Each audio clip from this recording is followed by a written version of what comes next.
हमारे सामने चुनौती बड़ी है। एक तरफ वो लोग हैं जो 75 साल के लोकतंत्र के आजादी की लड़ाई में शामिल लोग, जिसमें हम लोगों ने स्थापना किया था कि इस देश में हम लोग आजादी के बाद, राजनीतिक आजादी के बाद लोकतंत्र अपनाएंगे। और राजनीतिक आजादी का अर्थ बदरंग होता गया इस देश में।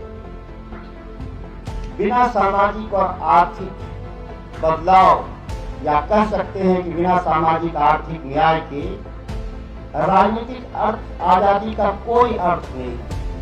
दुनिया में सरकारों को चलाने के लिए बहुत सारे तरीके इजाद किए गए, लेकिन लोकतंत्र की स्थापना करते समय इस विश्वास के साथ इसकी स्थापना हुई।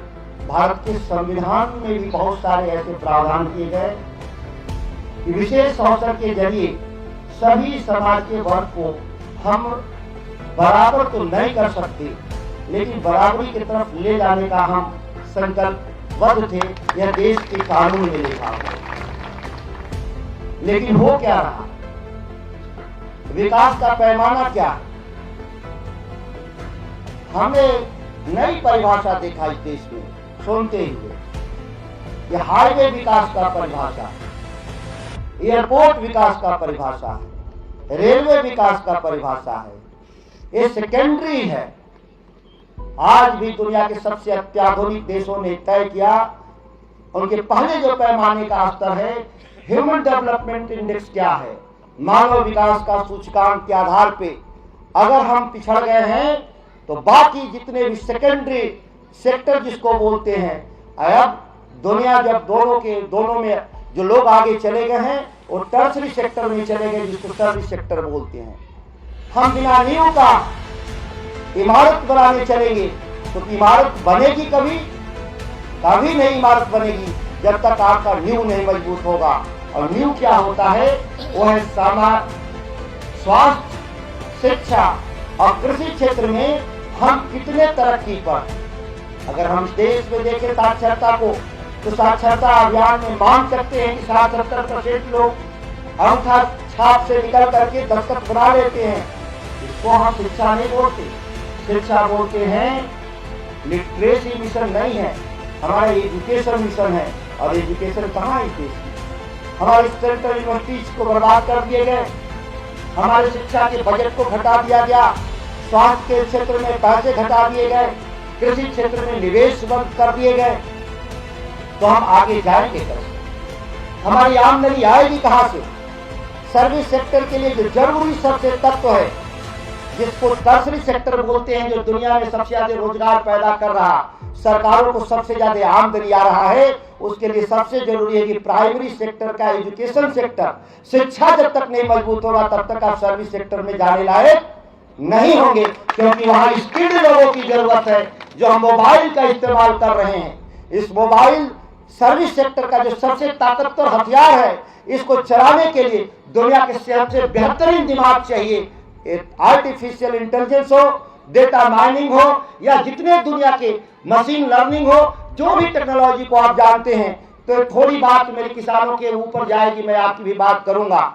लेकिन इसके लिए जो हमारे प्राइमरी एजुकेशन से लेकर के हायर एजुकेशन के बीच जो गैप है, इस गैप को भरने के लिए जो हमको पैसा देश की जनता ने टैक्स के रूप में, एजुकेशन सेस के रूप में, बजट का हिस्सा छोड़ दीजिए, जो हमारा कंसोलिडेटेड फंड है उससे पैसा छोड़ दीजिए, राजकोष से पैसा छोड़ दीजिए, जो टैक्स के रूप में हम एजुकेशन सेक्टर सेस दिया, उसमें भी 90,000 करोड़ रुपया सरकार के खजाने में पड़ा है। अगर 90,000 करोड़ रुपया हम निवेश करते हैं तो 90 सेंट्रल यूनिवर्सिटी देश में खुल सकती है। कोई भी सेंट्रल यूनिवर्सिटी 1000 करोड़ से ज्यादा नहीं खर्चा आता। आखिर कौन लोग देश को चला रहे हैं?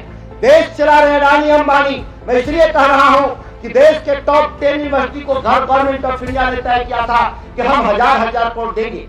जिस जियो यूनिवर्सिटी का न्यू नहीं रखा गया था, उसको सेंटर फॉर एक्सीलेंस मानते हुए 1000 करोड़ का डोनेशन देने का जो गवर्नमेंट इंडिया ने निर्णय लिया, वो कौन लोग थे बैठे हुए नीति निर्धारण करने वाले जो देने का काम किया होगा?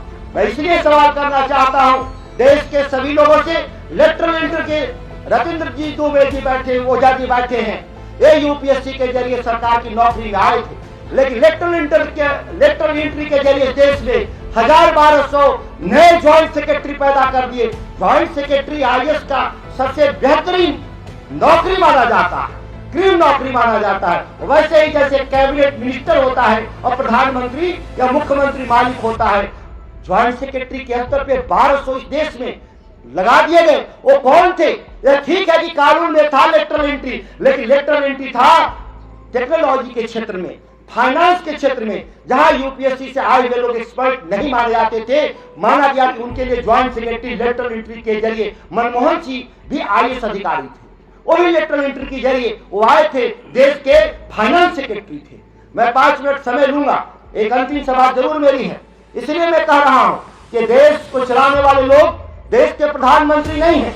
जिस दावे के साथ मैं कह रहा हूं, उन्होंने जब देश के प्रधानमंत्री चुने जाने के बाद देश का सेना जाती है लाने के लिए, देश की सुरक्षा के लिए ये प्रधानमंत्री को सुरक्षित लाया जाए, हवाई जहाज लाया जाता है सेना का, लेकिन वो हवाई जहाज सेना का नहीं, गांधी के जहाज पर गांधीनगर से दिल्ली के एयरपोर्ट लैंड किए और बेशर्मी के साथ गेट पर खड़ा होकर विक्ट्री साइन दिखा रहे थे। वो चाहते तो जमीन पर एयरपोर्ट पर भी आकर विक्ट्री साइन दिखा सकते थे। वो बकायदा दिखा रहे थे कि देखो ये जहाज, जिसकी जहाज पर हम चढ़ के आए हैं, उसके पैसे से मैं देश का प्रधानमंत्री बना हूं।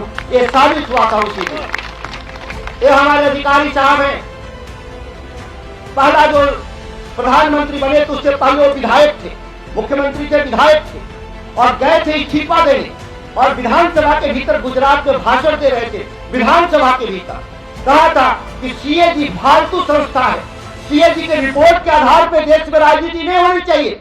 ये देश का प्रधानमंत्री सीएजी के आधार पर राजनीति कर करके भ्रष्टाचार का जो टेलीकॉम्युनिकेशन घोटाला की बात हुई थी, कोल घोटाला की बात हुई थी, और सीएजी का एक रिपोर्ट था, जिस रिपोर्ट के आधार पर देश में मनमोहन सिंह को बदनाम करने, कांग्रेस की सरकार को बदनाम करने के लिए जो सत्ता में आए थे, वो कह रहे थे कि सीएजी के रिपोर्ट के आधार पर राजनीति देश में नहीं होना चाहिए। और इस देश के नौकरशाह, इस देश के विद्वान लोग ताली बजा रहे थे। मैं समझ गया कि देश का संविधान अब खतरे में है, टूटेगा, लेकिन मेरे समझने और जानने से क्या फर्क पड़ता। मैं देश का 140 करोड़ का मालिक नहीं जो मैं समझा सकता हूं। मैं भी एक जैसा आप जैसा आम मतदाता था, और तब की मैं बात कर रहा हूं जब मैं एमएलए भी नहीं था। मेरी बात कौन सुनता? इसलिए मैं कह रहा हूं, आप किसान हैं लोग, आप 25,000 से 1 लाख रुपया केसीसी का लोन लिए होंगे भैंस खरीदने के लिए, खेती करने के लिए, लेकिन देश में 15 लाख करोड़ बैंकों के कर्जे माफ किए गए। उस 15 लाख करोड़ रुपए में आप में से किसी एक का भी लोन माफ हुआ हो तो हम जानने का अधिकार रखते हैं। कोई एक आदमी बता दे। इस देश के किसानों का जो सबसे माली हालत खराब है, उसका एक पैसा माफ नहीं होता। यहां तक कि वारंट निकाल करके घरों में पुलिस भेजने का इस राज्य का मुखौटा मुख्यमंत्री नीतीश कुमार के द्वारा किया गया। क्योंकि राज्य सरकारों की जिम्मे होती है भारत सरकार के कर्जों को वसूली कराने का, क्योंकि वो लॉ एंड ऑर्डर का मामला है, वो राज्य सरकार ही कर सकती है। तब इस माफ किसके हुए? ये माफ हुए देश के धंधा सेठों का। अडानी अंबानी एक प्रतीक के तौर पे मैंने कहा, अंबानी में भी तो अनिल अंबानी का भी 1 लाख करोड़ माफ हुआ, मुकेश का नहीं हुआ तो अनिल अंबानी का तो माफ हुआ। इसलिए मैं कह रहा हूं कि तमाम ये सवाल थे जिस पर चर्चा आप लोगों ने किया, इसीलिए इंडिया गठबंधन आएगा तो हम किसानों के न्यूनतम समर्थन मूल्य की गारंटी का कानून बनाएंगे। याद करिए, न्यूनतम समर्थन मूल्य की गारंटी।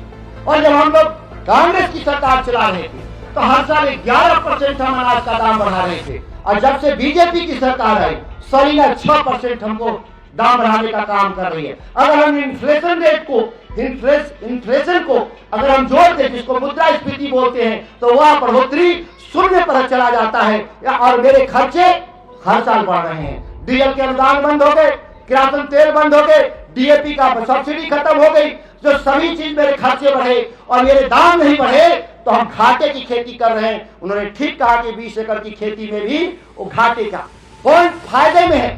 फायदा कोई नहीं है। जो स्वयं खेत पर मजदूरी करता है 2 बीघा 3 बीघा, वो अपनी मजदूरी बता देता है, उसी को फायदा मान लेता है। वो फायदा नहीं है, अगर उसको देखें तो वह भी घाटे का काम है। इसलिए देश में कानून, जिस कानून को लेकर के बिहार के सरकार से, नीतीश कुमार से मेरे विवाद हुए थे, मैंने कहा था मंडी कानून लाना होगा, बिना मंडी कानून और न्यूनतम समर्थन मूल्य का हम आगे नहीं बढ़ सकते। किसानों की आमदनी 2 गुना तो छोड़ दीजिए, एक घाटे का काम है। 3,10,000 करोड़ का रकम, जिस 3,10,000 करोड़ बिहार में नीतीश कुमार ने कृषि रोड मैप पे खर्च किया, जबकि टेलीकॉम्युनिकेशन और कोल घोटाला 3 लाख करोड़ का था, वो घोटाला था ही नहीं। अगर है तो 3 लाख करोड़ पूरे देश में, अकेले बिहार में 3,15,000 करोड़ रुपए एक कृषि क्षेत्र में लूट लिए गए। इससे बड़ा लूट नहीं हुआ। फिर भी लोग कहते हैं कि नीतीश कुमार सुशासन के प्रतीक है। तो ऐसा अगर सुशासन के प्रतीक है, और जो विद्वान लोग कहते हैं, जो मीडिया के बंधु कहते हैं, उनके मानसिक दिवालिया पर को समझाना चाहिए। मैं मानता हूं कि वो चाहते थे इस देश की आजादी में, कुछ लोग चाहते थे कि देश आजाद नहीं हो। उन नहीं चाहने वाले जो देश के लोग थे, वो चंद लोग आज भी लोकतंत्र का मजाक बनाने के लिए लगातार इस तरह के दुष्प्रचार में लगे रहते हैं। ऐसे लोगों से सावधान होने की जरूरत है। मैं और लंबी बात करता, 9:15 बज गया, इसीलिए मैं माफी चाहूंगा। और अन्य बातें कभी आऊंगा तो आपके बीच में जरूर मैं चर्चा करूंगा। मैं किसानों के बीच में रह करके केवल बक्सर की बात नहीं कर रहा, इस देश के किसी किसान आंदोलन में मैं शरीक रहा हूं और ताकत के साथ लड़ा हूं। वो भूमि अधिग्रहण का मामला हो या मंडी कानून का मामला हो, वोट बक्सर लड़ना है नहीं लड़ना, इससे कोई लेना देना नहीं। ये मेरे जिस दिन दिल्ली यूनिवर्सिटी में पढ़ने गया था, मैं केएमसी का स्टूडेंट था, उसका एक पत्रिका निकलता था, पहला लेख ही था मेरा बीच पर जीन कैंपेन के द्वारा हम संस्था से जुड़े हुए कि कन्वेंशनल जो हमारे सीड है और जो अभी जीन एडिटिंग के जरिए जो बीज दिया जा रहा है, ये देश के कृषि को चौपट कर देगा। वो बाद में हम चर्चा करेंगे। हम इन्हीं तमाम चीजों के साथ लालटेन छाप पर मुहर लगाने की अपील करते हुए भारत की संसद को आप देखेंगे मेरे जाने के बाद मैं कैसे इस्तेमाल करता हूँ आपके पक्ष में कानून बनाने वाली संस्था का। जो पिछली बार 1939 लोग दिल्ली गए थे, वो झाल बजाने वाले लोग हैं। जैसे मंदिर में हरे राम हरे कृष्ण होता है, वैसे ही हरे अडानी हरे अंबानी का जो झाल बजा रहे लोग, उनको आप पहचानिए, हराइए और निश्चित तौर पर बदलेगा। मैं आपको विश्वास दिलाते हुए अपनी बात को समाप्त करता हूँ। राजद के सुधाकर का दो साथ, राजद के सुधाकर का दो